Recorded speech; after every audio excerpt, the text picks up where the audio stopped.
Hello guys, welcome back to my channel.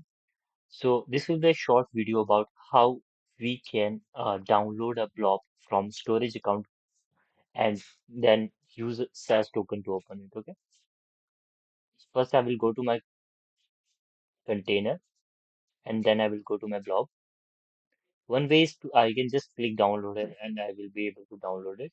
Another way is to copy this link and by default this will not open because it's a private access blob. Then I will add this sign here. And after that, I can generate a SAS token for this. And once I enter my SAS token along with the URL, blob URL, then I will have the access to this. Okay.